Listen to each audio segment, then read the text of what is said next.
Halo semuanya, Assalamualaikum warahmatullahi wabarakatuh. Selamat datang kembali teman-teman di channel saya, channel yang bahas seputar bisnis online dan tutorial. Di video kali ini saya ingin berbagi salah satu tips dan trik seputar dropshipper lagi nih, cara konfirmasi pesanan di luar marketplace. Tapi sebelum ke inti videonya, saya ucapkan terima kasih dulu kepada teman-teman yang sudah membantu channel saya sampai saat ini, yang sudah support, yang sudah share, yang sudah like, yang sudah kasih kritik. Terima kasih banget teman-teman. Oke, kita langsung aja ke inti videonya, jadi jangan banyak basa-basi teman-teman ya. Nah, di sini sebagai contoh, saya berjualan di Shopee. Saya ngedropship di Shopee. Saya menjual produk kacamata di sini, dan satu produk terjual itu lap kacamata. Nah, di sini ada yang namanya update pesanan, jadi kirimkan produk pembayaran pesanan sebelum tanggal 3. Nah, buat teman-teman yang baru berjualan, jadi untuk apa ya? Untuk konfirmasi pesanan itu ada batas waktunya ya. Jadi jangan sampai telat. Kalau misalnya telat itu bisa pengaruh juga rating toko kita teman-teman. Itu bakal pengaruh. Jadi usahakan teman-teman itu harus konfirmasi secepat mungkin ya. Yang dropship mungkin agak ribet, kita harus chat dulu sellernya. Apalagi kita harus nunggu seller yang kadang-kadang suka slow respon kayak gitu. Oke. Jangan dulu konfirmasi, kita tanya dulu si sellernya. Kita tanya dulu seperti ini teman-teman ya. Ini sellernya itu dari Tokopedia ya, saya teman-teman, dari Tokopedia.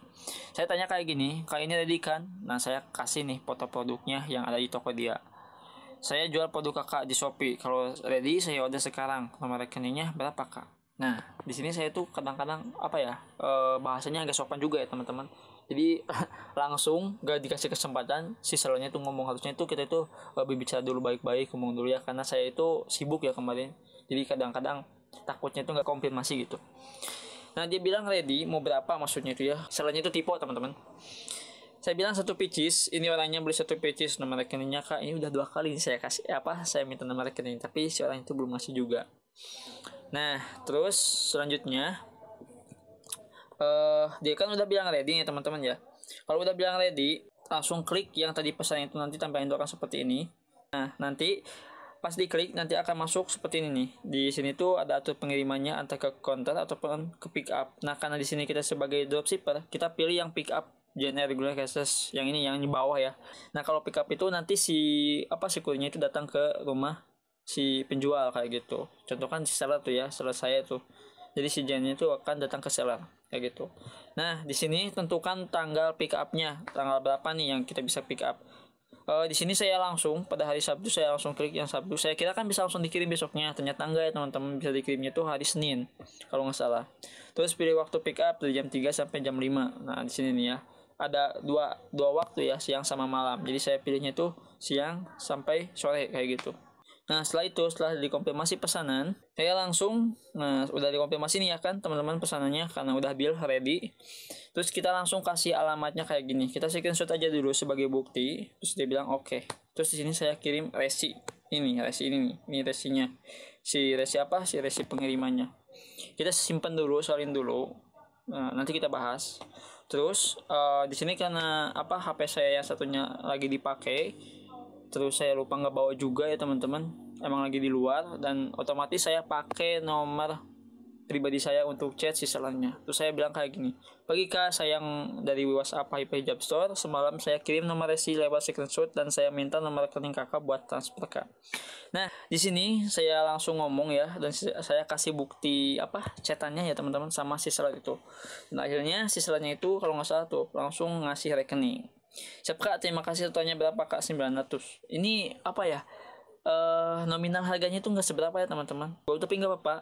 Sebagai langkah awal kita harus bisa bersyukur, karena ini adalah rezeki kita teman-teman. Kecil ataupun besarnya itu adalah rezeki, jadi kita patut disyukuri. Semoga aja dengan adanya penjualan pertama itu kita itu bisa melonjak lagi, penjualnya itu lebih banyak lagi. Amin ya. Jadi teman-teman tuh kalau misalnya jualan terus untungnya itu dikit, jangan ngeluh. Itu namanya jualan tuh kayak gitu teman-temannya. Oke, lanjut. Nah, di sini saya langsung kirim duitnya, nggak banyak basa-basi ya, langsung kirim uangnya. Dan kedua, saya langsung kasih resi yang tadi kan, yang pertama tuh. Nah, saya copyin resinya, langsung kirim, dan yang ketiga itu kasih alamatnya. Oke, di sini ada 3 poin yang teman-teman harus ingetin. Yang pertama, kasih dulu bukti transferannya, bukti transferan pengirimannya, kan di sini saya menggunakan aplikasi Dana, dan di sini udah ada bukti ya, bukti transferannya. Yang kedua, kita kasih resinya. Nah, kebanyakan orang yang baru pemula itu suka bingung kayak gini, Bang, kalau ngasih resi itu sebenarnya itu resi yang mana sih? Resi penjual apa resi kita? Nah, di situ tuh kadang-kadang ya kayak gitu. Karena di sini semua marketplace itu sudah menggunakan cashless ataupun resi otomatis yang muncul dari si JNE-nya, kita cukup ambil resinya lalu kita kasih ke sellernya. Nah, dari seller nanti si resi yang udah kita salin ini bakal ditempel di produknya kayak gitu. Terus si seller tinggal kasih deh ke JNE, udah dikirim kayak gitu teman-teman. Jadi simpel kan, nggak bakalan ribet lagi kalau masalah resi. Terus yang kedua, kita kasih alamatnya. Sesudah resinya, ini resi itu sebagai identitas ya, sebagai identitas ke kurirnya. Nah, yang kedua itu sebagai pelengkapnya itu menggunakan alamat. Ingat, alamat itu silahkan teman-teman salin alamat si pembeli, jangan alamat kita. Kalau alamat kita, nanti seller itu bakal ngasih produknya itu ke rumah kita teman-teman. Nah, otomatis kan bingung tuh kalau misalnya produknya nyampe ke rumah kita bukan ke rumah pembeli. Jadi usahakan kasih alamatnya itu si pembeli kayak gitu. Jadi 3 poin ya, tuh ingetin tuh. Terus dari sini si sellernya itu mau ngomong kayak gini, kok bayar 14.000? Salah gak? Kan satu aja kan. Ongkirnya saya pikir itu ongkir ya teman-teman, maksudnya itu kurang gitu. Soalnya kan saya juga gak teliti juga pas transfer, kadang-kadang lagi mumet juga. Nah terus ongkir cashless gak bayar, itu cashless bukan ya cashless kak, jadi gimana? Ini benar-benar saya itu nggak sadar gitu. Terus nanti saya balikin lagi uangnya. Nah di sini tuh saya tuh bingung, kok bisa dibalikin ya? Kenapa dibalikin kak? Kan cuma 100 perak. Dan saya cek lagi ternyata saya transfernya itu 14.000. Waduh, gede banget tuh teman-teman, lumayan gede. Ya astagfirullah, maaf kak, saya kira 9.000. Tapi nggak apa ya, alhamdulillah ini soalnya tuh baik, dia itu langsung ngingetin gitu. Kalau misalnya saya nggak sadar mungkin udah lupa gitu. Gak apa-apa, nggak bisa transfer 1 KK. Emang di Dana itu emang nggak bisa 1.000 ya teman-teman, harus 10.000 kalau nggak salah. Minimal transfer 10 KK, tapi nggak apa-apa kak, simpan aja buat nanti kalau misalnya saya order lagi. Bisa gak kak? Iya. Nah jadi kita nabung nih di sisanya. Nah buat teman-teman nih yang punya dana lebih, bisa teman-teman tabung, ataupun udah percaya nih sama seller, kita bisa langsung tabung ke sellernya gitu. Jadi nantinya itu kita tinggal kirim resi, gak perlu transfer duit lagi karena kita udah nabung di sisa kayak gitu ya. Nah di sini sisa uangnya itu 13.000 ya. Iya siap kak. Kak maaf, produknya udah dikirim belum ya? Statusnya masih dikemas. Nah di sini ada beberapa keluhan sebagai dropshipper, itu kurangnya ketelitian dari seller. Ya namanya seller kan pasti ada sibuknya juga kan teman-teman, tapi setidaknya kita harus mengingatkan, yaitu tentang lambatnya pengiriman. Udah biasa sih ya, untuk seller itu biasanya itu lambat pengiriman. Nah ini itu sellernya itu katanya lupa ya, karena sibuk banget, dan tolong besok ingetin lagi ya. Nah iya aku bilang kayak gitu. Terus pada tanggal 1 November hari Minggu kalau nggak salah ya teman-teman, hari Minggu kayaknya. Terus saya bilang, kak maaf pesan saya tolong dikirim. Kak gimana pesan saya udah dikirim belum? Kata Shopee gak lama ke pengiriman. Terus dia bilang nggak bisa karena hujan gede. Ya udah percaya aja kan teman-teman, kan dia kan jualan di Shopee dan udah ada reputasi. Kalau misalnya nggak ada reputasi, patut dicurigai kalau kayak gini, banyak alasan itu. Tapi kalau misalnya udah punya tokonya terus sudah ada reputasi tinggi, kenapa harus dicurigai gitu? Kamu kan penipu juga. Namun juga ini kesalahan manusia juga kayak gitu. Terus saya bilang, kak maaf produk saya jangan lupa dikirim ya. Siap langsung, maaf ya pas kembali menunggu. Nah ini tuh dia itu langsung sadar untungnya ya. Dia itu menyadari kesalahan dia tentang pengirimannya. Tapi saya bilang, ya kak maaf juga saya bawel. Ini udah skip ya, emang harus bawel teman-teman kalau misalnya dropship. Kalau misalnya nggak bawel nantinya itu silaturahmi keseluruhannya itu kurang kayak gitu. Saya tanya lagi nih, karena di Shopee itu lagi rame kacamata ya, Tuglife sih sebenarnya. Emang udah lama sih Tuglife, tapi saya baru riset lagi.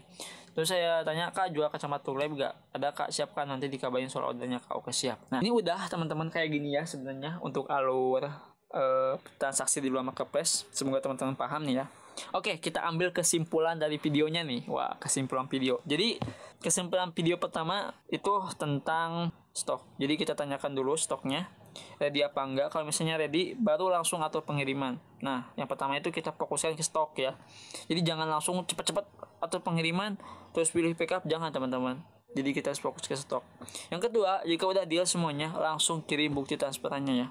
Transfer langsung, kirim bukti. Jangan sampai bukti transferannya teman-teman buang, habis itu kalau aku udah transfer, ya nggak bakalan percaya kalau kayak gitu teman-teman ya. Nggak ada buktinya tuh nggak bakalan bisa kayak gitu. Jadi usahakan bukti transferannya teman-teman pegang, terus langsung kirim. Yang ketiga itu sangat penting, itu tentang resi ya. Jadi kalau misalnya kita jual kita beli produknya itu di di marketplace, misalnya kita dropship di Shopee, terus kita ordernya tuh di Tokopedia, itu bakalan double nantinya resinya ya, karena semua resi di marketplace itu udah cancel semua, udah otomatis. Yang dimaksud otomatis adalah ketika si JNE ngasih otomatis apa ya, nomor kode booking atau resinya kepada kita sebagai pembeli. Bakalan beda kan di Shopee nantinya, di Tokopedia nantinya. Nah, kalau misalnya kita order di marketplace, mau yang mana coba dikirimnya? Kan bingung teman-teman. Jadi usahakan di marketplace ya, kalau di marketplace itu satu. Alurnya tuh kayak gini ya untuk resi.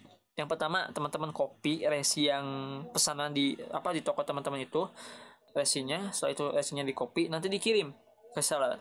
Dikirim, si seller nanti akan cetak resi teman-teman yang udah dikirim dari WhatsApp, lalu ditempel di produknya, di produk yang akan dikirim, kayak gitu ya. Terus yang ketiga itu pengiriman. Nah, pengiriman juga sama, silakan teman-teman ambil pengiriman si pembeli. Ingat, pengiriman si pembeli, jangan pengiriman kita sendiri ya.